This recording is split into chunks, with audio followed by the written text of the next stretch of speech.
My name is Jack Carter. I am 37 years old and a captain in the U.S. Army. I've faced storms on deployment, nights without sleep, and losses I thought had hardened me. But nothing prepared me for standing at my mother's funeral under a gray sky that felt like it was pressing down on my chest. Cold rain soaked through my dress uniform, but I barely noticed. I kept staring at the casket as it disappeared beneath the ground, trying to believe that this was real. People came up to me, whispering words I can't even remember. I nodded, shook hands, accepted condolences I couldn't feel. All I could think about was the empty space beside me. My father should have been there. He spent 30 years in the Army, rose to the rank of colonel, commanded men in places most people can't pronounce. But when my mother took her last breath, he claimed he had a classified mission to attend. While I stood at the cemetery, he was somewhere else, buried in whatever secret he thought was more important than her. That wasn't the first time he chose duty or something darker over family. We'd barely spoken in years. He never forgave me for not following his exact path, and I never forgave him for the coldness that built walls between us. My mother had always been the bridge, the warmth in a house ruled by silence. When she died, that bridge burned to ash. I thought the worst part was losing her, but a quiet part of me felt the ache of something unfinished, like her death wasn't the whole story. That night, after everyone left and the house turned still, I sat in the living room with the rain hitting the windows like it wanted to get in. I stared at my phone, scrolling through old photos of her, trying to remember the sound of her voice. Then the screen lit up. A message from an unknown number slid across the glass. My pulse jumped before I even opened it. It was short, only a few words, enough to freeze the air in my lungs. It was the beginning of something I never saw coming. The message read, "I'm not dead. Come to Arlington at midnight." I stared at it for a long time, waiting for it to disappear, like maybe it was a glitch or some twisted prank.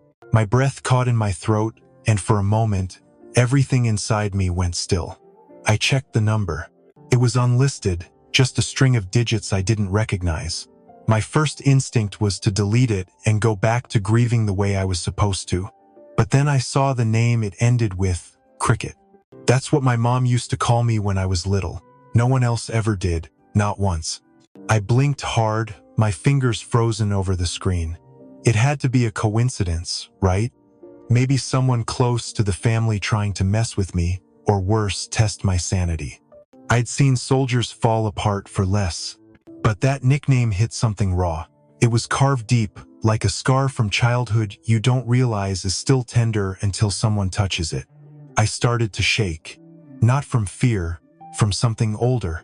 Like a part of me was waking up after being buried too long. I thought about calling someone. My CO, a friend, even the local police. But how do you explain a message like that without sounding unstable? I was on a 3-day compassionate leave, officially excused from duty to bury my mother and process the loss. No one would question where I went during that time. So I made a choice. One I didn't fully understand yet. I grabbed my keys, threw on a rain jacket, and drove to Arlington without telling a soul. The roads were slick with fresh rain, the kind of cold that seeps into your bones even with the heat on. I kept the radio off, letting the silence press in while my mind looped through every memory I had of her. Her laugh when she made pancakes on Sunday, the way she'd hum old songs when she folded laundry, the scent of lavender from her closet. None of that felt like something that could just vanish into a grave. Not her, not like this. I parked outside the cemetery and waited. I didn't even know what I was looking for. Maybe some cruel prankster hiding behind a tree. Maybe nothing. The gates loomed ahead, tall and black against the night sky. I stepped through them with the kind of breath you take before diving into cold water. Each step on the wet gravel echoed louder than it should have. Then I saw it. A figure, standing near her grave. Still, small, wrapped in a long coat and hood pulled low. She didn't move when I approached. My heart was pounding so hard I felt it in my teeth. I was close enough now to make out the faint pattern on the scarf she wore. Little green crickets embroidered into the fabric. A scarf I hadn't seen in years. One I thought had been buried with her. The air seemed to crack open between us as she lifted her head, and in that instant, I stopped breathing. Because I knew, it was her, it was my mother, and she was alive. She looked older, thinner, like she'd been carrying years of fear in silence. Her face was pale beneath the hood, but those eyes, those were hers. She whispered my name like she hadn't said it out loud in months. I wanted to reach out, to hold her, to demand answers, but my body wouldn't move. I just stood there, soaking in the rain, shaking with something between relief and confusion. She took a step closer and told me she didn't have long. We couldn't be seen. She didn't even look back toward the gate. We walked together through the rows of headstones, her voice barely above a whisper. She told me everything in pieces, like pulling glass from a wound. Months ago, she discovered something hidden in a locked drawer in my father's study. Documents, transaction records, names. It wasn't just fraud, it was worse. Bribery tied to military contractors, shell companies overseas, and files linking him to the deaths of people who once stood in his way, including my grandparents. My mother confronted him. That night, she said, he looked at her like a stranger, cold, calculated. He didn't deny it. He warned her that the world wouldn't believe her. That's when she ran. She called in a favor from an old friend, a retired Army field surgeon who owed her his life. She had served as a combat medic in her 20s, patched up soldiers in places most people have never heard of. She knew how the body works, how the system works, how to make a death look real at least long enough to disappear. With her friend's help, she created the illusion of a heart attack. The body in the casket was a wax-based mannequin, a medical training dummy modified with enough detail to fool anyone at a closed casket ceremony.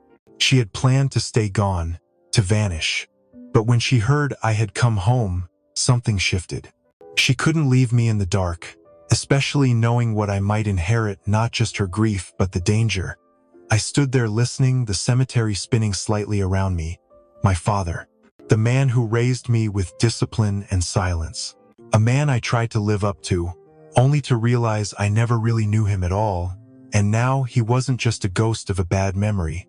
He was a threat. My mother grabbed my hand. Her fingers were cold, but her grip was steady. She told me she didn't expect me to fix it. She just needed me to know. But as I looked into her eyes, the soldier in me stirred. I'd fought enemies in other countries, followed orders, protected strangers. Now the fight had come home, and I wasn't going to let her face it alone. I told her we wouldn't run anymore. We would bring him down, together. The next morning, I drove 3 hours to meet someone I hadn't spoken to in years. Lieutenant Sam Keller, CE. We crossed paths once in Germany during a training exercise. He was sharp, direct, and not the kind of guy who chased shadows. I knew if anyone could help me verify the impossible, it was him. I told him everything, what my mother revealed, what I saw at the cemetery, and what I feared my father was capable of. I expected disbelief. What I got was a long silence, then a single nod. Sam agreed to look into it off the books, at least at first. He said if what I claimed had even a fraction of truth, it wasn't just a family problem, it was a national security issue. He warned me not to dig further on my own, that once the military justice system opened a case like this, everything changed. But I couldn't back out now. I gave him the old family laptop my mother had saved, a box of printed statements from my father's locked drawer, and a USB drive that held encrypted files neither of us could crack. Sam took it all without flinching. 2 days later, he called me back. His tone was different, tighter, more focused. He said I needed to come in. In a quiet conference room at CID headquarters, he laid it out. My father had been under suspicion years earlier, but the case was dropped when a key witness died in a car crash. That witness, it turns out, was my grandfather. Sam and his team had started matching the financial records I'd provided with contracts awarded to military subcontractors over the past 15 years. The patterns were clear: shell companies, forged audits, and payouts routed through foreign banks. But the worst was still to come. They found a classified document buried in an old intelligence archive, one that outlined an internal investigation into the suspicious deaths of two civilians who had once filed a formal ethics complaint against my father. Those civilians were my grandparents. The investigation had been shelved quietly, marked as inconclusive. Now, with new evidence in hand, CID had legal cause to reopen it. Sam told me straight up that this was turning into a federal-level inquiry and that the Army wouldn't be able to protect him this time. I sat there, listening, trying to process it all. Every memory I had of my father came flooding back, but through a cracked lens. The discipline, the long speeches about honor, the way he looked at me when I said I wanted to serve, but not under his shadow. It was all a front, a mask. He hadn't just failed us. He betrayed everything he ever claimed to stand for. Sam asked if I was ready for what came next. If I understood the weight of what we were building, I told him I was past ready. My mother faked her death to survive. My grandparents were killed to keep someone else's hands clean. This wasn't just a case anymore, it was war. And for the first time in my life, I knew exactly which side I was on. The plan had to be airtight. No leaks, no second chances. CID brought in the FBI for jurisdictional coverage, and together they mapped out every move like a combat op. My job was to get close, not physically, but mentally. I knew how my father thought, how he measured threats, how he justified risk. I fed the team what he'd respond to keywords, triggers, even the tone he trusted. We crafted a bait message that came from an old contact of his, offering a fresh opportunity to offload sensitive intel in exchange for access to a shell company in Luxembourg. It was fake, built entirely by CID's cyber unit, but it looked real enough to pass every sniff test. He bit within hours. Reached out using a burner account, just like Sam predicted. The drop was set at a private office park just outside DC. Under the pretense of transferring encrypted files from a drive to an offline laptop, every cable, every port, every byte of that setup was being tracked in real time. I wasn't in the room, but I watched the feed from the van across the street. My hands were clenched so tight my knuckles burned.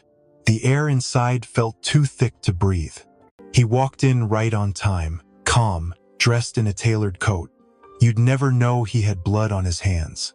He greeted the fake broker with that same clipped confidence he used in briefings back when I was a kid, when I thought he was untouchable. He pulled the drive from his coat, plugged it in, and began the upload. That was the moment. Sam gave the signal. The breach team hit the door in under 5 seconds. Guns drawn, voices sharp, commands clear. My father didn't flinch. Not at first. He looked up, met the eyes of the lead agent, and just stood there. Almost like he'd rehearsed this outcome in his head and found it beneath him. But when they cuffed his hands behind his back and began reading him his rights, something cracked. It wasn't rage, it was disbelief. Like the world had finally stopped orbiting around him, and he couldn't understand why. He turned his head, scanning the room, and for a split second, I swear he looked straight into the camera, straight at me. And in that look, I saw something I never expected, not shame, not fear, but loss. He realized he had nothing left to protect him, no title, no clearance, not even his son. They let him out in silence, no fight, no words, just the sound of boots on tile and the final click of a door closing behind him. The drive contained enough to bury him. Financial trails, communications, internal documents tied to deaths no one had dared question until now. Everything he thought was buried had been brought to light, and every lie unraveled in front of a federal task force that wouldn't blink. I didn't feel relief at first. Just the cold, hollow space where his legacy used to sit inside me. But when I walked out of that van and felt the wind on my face, I knew. Justice had caught up to him. And it wasn't wearing a uniform. It was wearing the truth. The trial moved quickly. With the evidence so overwhelming, there wasn't much for his lawyers to argue. He was sentenced to 35 years in federal prison, stripped of rank, honors, and every illusion he'd built around himself. I didn't attend the sentencing. I didn't need to see him again. That chapter had closed. The man who raised me had been replaced by someone I no longer recognized, and the truth had done what nothing else could. It brought peace. My mother entered witness protection soon after. A new name, a quiet town. She calls once a week from a secure line, always using a different voice, but I can still hear her smile on the other end. She's safe now, that's what matters. She spends her days painting and walking by a lake she says reminds her of one we used to visit when I was a kid. It's not the life she imagined, but it's a life she got to choose. And for the first time in decades, she gets to breathe. I requested a transfer out of active operations, took a position at the Army's leadership school, training young officers in ethics and command decisions. It felt right. My son lives with me now. He's 10. Loves planes and baseball and asks too many questions. I'm still learning how to answer. We talk about heroes sometimes. He thinks they wear capes or fly jets. I let him think that for now. One day, I'll tell him that heroes also sit in dark rooms with hard truths and still choose to do the right thing. People assume forgiveness means weakness, that letting go means forgetting, but that's not it. I'll never forget what my father did, but I also won't let it define me, or him. He made choices. I made mine. What matters is what I do with the truth now that I have it, and I choose to live in it, even when it hurts. Honor was something my father talked about, but I think he misunderstood it. Honor isn't medals or ranks or spotless records. It's being able to look in the mirror and know you didn't run, that you stood up for what was right, even when no one was watching. And forgiveness? Forgiveness is not forgetting, it's surviving. It's healing. It's looking at the past and saying, you don't own me anymore.